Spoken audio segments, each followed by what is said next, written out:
What's up, YouTube? It's your boy Tipo Pro here, coming at you. I just got back from Iowa Regionals in Des Moines last night. Boys and I traveled up there to get our dueling on. Took a deck. It was kind of a fun deck. Threw it together last minute. Ended up making top 32, 31st overall. I missed my invite because we were late by an hour and I got a match loss. So I already started off X1. Went X1 the rest of the way. Lost to 6 Samurai. My buddy Armin, shout out to you. Great duelist. But let's get right into the deck profile and why I was able to top. So first, we're running Rescue Rabbit. It's just a great call right now, being able to side macro, and I don't like the Mermail playstyle. So we go with 2 Rescue Rabbit, 3 Cabazals, Barney, he's got a big ass, it's great for defense. Just a great play overall, and you can hit Abyss Dweller with both of the waters underneath. Gives him a little attack boost because we run triple Aqua Mador. So here's kind of the difference in this deck. This deck is called Drowned Rabbit, is what I'm calling it. And so it's a water-based rabbit deck. What Aquamador is able to do is he has 2,000 defense. So in the mirror match, he's bigger than your Cabazal, or your Cabazal. He's bigger than your Ceratosaurus, bigger than Thunder King. This guy can just sit all day, and he allows you to bring up another win condition in the deck that we'll talk about later. But so he's just a great card. He works really well with Spiritual Water Art too. Next, we have the Guaiba of the deck, his little cousin, Hydrogeddon. He's just a great card. A lot of people don't play him because he's 16 as opposed to 17, but he's still really good. So many plays. Another thing that people don't know about Hydrogeddon is you can actually attack with the monster that comes out from it, and you can pull out another one, allowing you to go into Shockmaster. So I played against a Mermail deck, was able to go over the Marksman, over the other Marksman, or over the Diva rather, because he didn't synchro, I don't know why. I was able to pull the third, went Shockmaster, called Monster Effects, GG. Next we've got Sangin, 2 Tour Guide. I don't run the Poison Cloud, or, I don't know, Night Assailant because of a card I'll explain later, but this is all you need. It was great all day. 2 Thunder King, just a meta call right now, might take these out. And then sticking with the water theme, instead of playing Spirit Reaper, we're going to be playing 2 Snowman Eater for 2 reasons. It's a water, so it floats really well with the theme. But more importantly, in the mirror match, this guy's boss. They don't see it coming, and what he's able to do is just force the negation from Lagia and Dolka. Next, we've got spell lineup. There's 18 monsters. So we got 12 spells. First, we got some staples: Reborn, Dark Hole, Pot of Avarice. Avarice is essential because I'm not running macro, so I can play it, put back the Hydrogeddons and the Vanillas. The one-ofs, we've got the 1 Mind Control, which was a last-second choice. 1 Book of Moon because we play Hydrogeddon, and sometimes Lance just isn't enough, so it's nice to have the book. And then the Creature Swap. And we'll get to the combo with Creature Swap in a minute, but very essential in the deck. If you open Rabbit and Creature Swap, it's pretty much a good game. Next we've got 3 MST. If you notice, I didn't run Heavy Storm. My playstyle is a little different than most. I think Heavy Storm's a valid card, and it beats a lot of bad players. But against good players, they're never going to set more than 2. And more than likely, one of them is going to be a Judgment or a Starlight Road, and I don't want to lose to that ever. So 3 MST is all I need, plus they play with the fear of Heavy the entire duel. And that in itself is really powerful. Next, we got 3 lands. It's absolutely essential. You can't play anything less than this.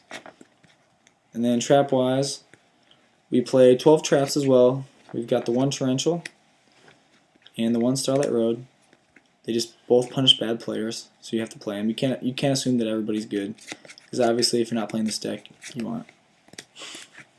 You got 2 Warning, 2 Bottomless. Bottomless is great because there's, Rabbit is a budget deck now, so it's always live. 2 Mirror Force, 2 Phoenix Chain. Phoenix Chain I put in over D Prison. So happy with this decision. I don't run Valor or anything like this, and after turn 1, this is way better than Valor. So many stalls, so many turns. Bought off of this card alone. It's just a great meta call right now. 2 Phoenix Chain, and then last but not least, because we're playing so many waters, we can get away with playing 2 Spiritual Water Art Oi. What this allows you to do is when you set the Mador or you set the Snowman, if there is a way that they can somehow pop it or get over it, once they use that out, or maybe they synchroed into something, or maybe they exceeded into something to get over your bigger monster, or because they're afraid of the Snowman Eater, you can just tribute it, look at their hand, and there's nothing more powerful than going Lagia, and then next turn setting a Snowman Eater, and then knowing exactly what cards are in their hand the rest of the duel. so you know exactly what to negate at the exact right moment. Just broke. So that is the main deck of Drowned Rabbit. Moving on to the extra deck, you play 2 Logia. It's just staple. It's the best Exceed there is. 1 Dolka. I want to play 2 Dolka, but we don't because we play this Bahamut Shark. He's new out of Abyss Rising. If you don't know what he does, he's 2600. He takes 2 water types, which is why we play this deck in the first place. And once per turn, you can detach a material from him and pull out an XYZ that's a water, rank 3 or lower, from your extra deck. As of right now, there are only 3 targets for this card. It's Leviathan Dragon, Acid Golem, and Submersible Arrow Shark. So I play the Leviathan Dragon and the Acid Golem because Acid Golem, he can't attack and you take the 2000 burn, which is awful, but that's why we play the creature swap. There's nothing better than going Bahamut Shark, pulling out Acid Golem if they have 1 monster on board, and then just playing the creature swap. It's a good game, and they can't special summon, they can't attack directly with this, they're eating 2000. This plus Logia, it's just too good. And then Leviathan, he's 2000, so he doesn't get the attack bonus, but 2000 is still pretty big against any normal monster, any normal summon, generally speaking. And he's also a target for Oi. If you do have that set, you can just look at your opponent's hand. Rounding out the other 3s, we have Levair for the plays, Zen Moines for days, and that's it for the 3s. We play the 1 Shockmaster because of the Hydrogeddon. I never want this. This is the only card I didn't go all day. I'd probably take this out, in all honesty, for maybe a Catastrophe or a Gotchi if I change up the entire deck. But right now, he'll do. Next, we've got the Maestro for the stall. I went him a couple times. It's just good when you're on the ropes to get a couple more outs, a couple more turns. We got the Stardust Dragon for the Starlight Road. Brought him out once against Mermails, which is a great card. On the last 3 were kind of my tech choices. I really feel like Abyss Dweller is a staple now in this format. Wins so many duels against Mermails, against Dark Worlds, any sort of frog deck. It's just a great card. And the cool thing about my deck is I can actually use his other effect. If you don't know what Abyss Dweller does, he actually gains 500 attack if both his materials are water. And so sometimes you can go into this, and he's pretty beefy. And then we've got Gaga Cowboy. Great in the match against Dino Rabbit. This guy his defense is huge against Logia and Dolka, and you can burn for days. And then last but not least, I took out Papilla Operative for this guy. Number 50, Black Ship of Corn. This is what I consider the newest staple to hit the meta. Basically, what he allows you to do is what Pappy can't. While Pappy is what a lot of Rabbit decks use to get over Spirit Reaper, once you attack the Spirit Reaper, it flips over, so it is face up. So then you can use this guy's effect. Once per turn, you can detach, you send it to the graveyard, and then your opponent takes 1,000. So I used this several times yesterday to basically send Zen Mains, send Gotchi, send Spirit Reaper, all those annoying cards that your opponent spent resources just to bring out to stall a couple turns. It's gone, and they just lost 1,000 life points. Just a great card. And he's 21, so he gets over Thunder King and other things like that. So that rounds out the extra deck. For the side deck, we're playing triple Macrocosmos because it's the best side card if your deck can allow it. And typically I just sided out the Hydrogeddons for it, and it was plays for days. Next, 2 Mind Crush. Great this meta right now, and there's nothing more powerful than Mind Crush and the Water Arts. Won so many duels with this yesterday against Wind-Ups, against Machinas, anything that adds things to the hand that I know what it is, and I've already got the macro on the field as well.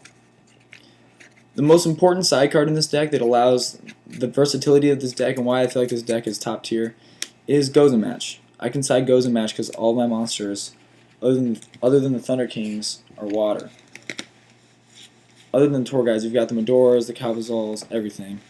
And because of Gozen Match, normally what really screws over Dino Rabbits is they can't go into these guys under Gozen Match unless they have the Guaiba, which is why Guaiba is so good. Well, in my deck, if I'm playing Gozen Match, which I was in the mirror match, I flip the Gozen, they think we're in a stall-out war, and then I summon this. And he has 2600 attack, is bigger than anything they can get out at any point in time in the entire duel. He just wins games. So Gozen is the heart and soul of the side deck, along with Macrocosmos. Rounding out the traps, we've got a Dust Tornado, 2 Dust Tornado, and a light imprisoning. I never saw heretics, but I expected them, so it was just a meta call at the time for me. It didn't pan out. I'm going to drop this for Dimensional Prison. And these two, I thought there'd be more chain burn. I never faced it. So these may stay for now, or just stay in case I ever face someone like that, but would have rather had maybe a Compulse or maybe a Soul Taker. So those are one of the things that really changed in the deck. And then the spells, obviously I didn't main deck the Heavy Storm, but I had to side it. 2 No Mana Crossout was really the only counter side card I had in here. I didn't really pan out too well. I'd probably drop it down to 1 and possibly play some other monster that would help the deck. And last but not least, we only run 2 monsters in the side deck. And without a doubt, this was MVP of the day. No one saw it coming. It not only made people rage quit, but it just added to the uniqueness of the deck, the troll of the deck, and it really floats well with the entire theme of the deck, and that was 2 Penguin Soldier. Penguin Soldier is amazing in this deck because you have all the water targets in the world. For Oi, combos really well with your Snowman Eaters, anything where he can just reuse all of your cards over and over again, including himself. There was one duel where I had a Snowman Eater, no one would attack it in the mirror match because they had Logia, didn't want to attack this. So I set Soldier, he passed again. Flip this up, force the negation. Flip this up. Return both, set. And then you can set this if you want to troll harder. There's so many plays. I really want to go 3 Penguin Soldier, but my friends would not allow me to do that, I don't think. But I think that's going to do it. That's the deck. A lot of people have been subscribing the last couple of days because they met me, and shout out to Arwin and all the guys who got me my 3rd copy of Aquamador. Really appreciate it. I'm glad you guys showed love for the deck. Like I said, what makes the deck unique is that there's no bad matchup, and that's something that no other deck can say in the meta right now. It 2-0s Dino Rabbits, it can 2-0 Mermails, it can 2-0 Geargia, anything. The only bad matchup really is Dark Rolls because I have so many discard sided cards and main cards. The Water Art, I played Dark Rolls in round 5, and I flipped this and had no idea what he was playing, and yeah, that was bad. So it only loses to Dark Rolls, but what deck doesn't? So it's just a solid deck. Go ahead and comment, rate, and subscribe. If you have any thoughts or ideas, how you can make the deck better, maybe what you change. Personally, I'm thinking about changing the main deck. I don't think you really need the Water Arts in the main deck. I think it's more powerful once they have sided in, but we'll see. So comment, rate, subscribe. It's your boy, Tipo Pro. Peace out.